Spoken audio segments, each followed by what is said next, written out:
What's up everybody? Welcome back to the Good View Woodworks channel. My name is Nathan, and in this video I'm going to show you a tip that is going to save you tons of money on mistakes that you don't have to make when working with epoxy resin.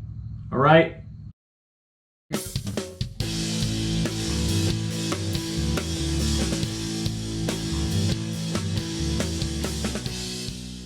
Okay, so let's start from the beginning. I'm going to go over a really quick story and then I'll jump to what we're going to be talking about. As you know, I've mixed up tons of epoxy. I have a lot of experience in mixing epoxy.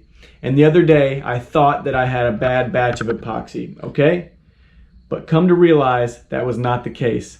I mixed things perfectly. It was a 1-to-1 ratio, super easy. Mixed it up, poured it, and guess what? After a couple of days, still tacky. Now it should have set up, but it didn't. So I let it sit for a week, 2 weeks, and it was still really soft, as if I had mixed it improperly.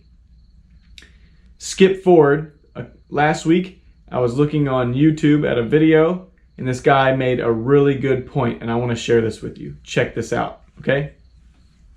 This is going to save you so much headache in the future. So let's get to the problem first, and then we'll get to the solution.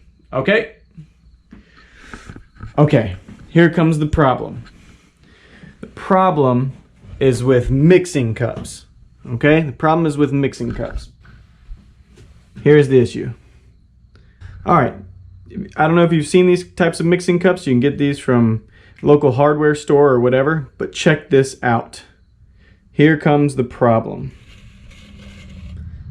Alright, they look exactly the same brand, same manufacturer. So we're going to get to the ounces right here, the ounce section that I use the most. Now look at this. I'm going to grab my digital calipers and open them up for you. And let's go to the 4-ounce mark, okay? I don't know if you guys can see this on the camera. All right, we got 4 ounces right there. All right, I'm gonna take this same exact measurement. We're gonna come over here. Look at that. Look at that difference. Move back here. 4 ounces. Move back over here. Look at that big gap. Now, if you guys know, when you're mixing epoxy, it is super important to get the ratios correct. And if you look at those 2 increments, they are way off, especially if you're mixing small amounts. So now that we know the problem, let's get to the solution, all right?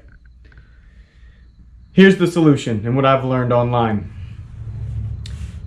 You can totally still use these cups, but you want to make sure that you're using it to its full potential. And what I mean is you want to be using a 1-quart cup to be mixing up to 1 quart, right? So you want to use a lot of material in there.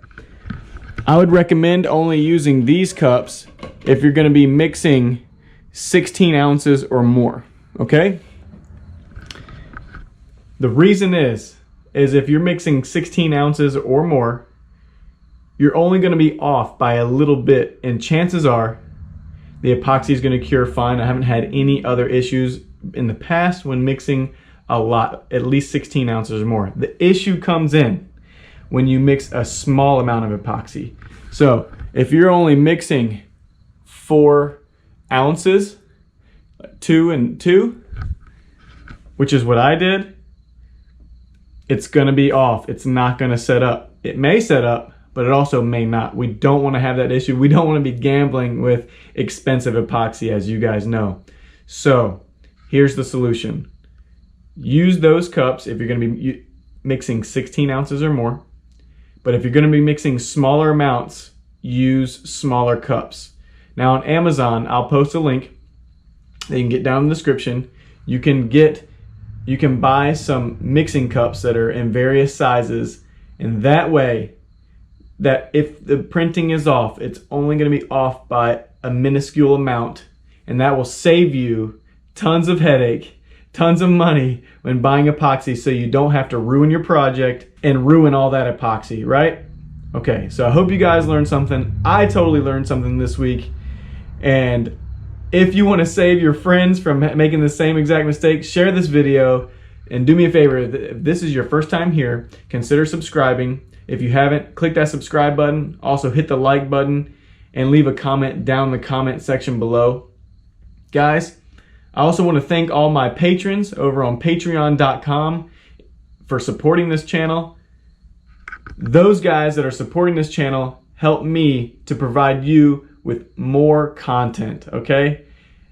Obviously, you guys know it takes time and money to post up epoxy projects all the time. So if you guys want to go support this channel, go over to patreon.com/goodviewwoodworks and consider contributing to the Goodview Woodworks team so we can get you more content and more exciting things throughout the week so you guys have things to watch.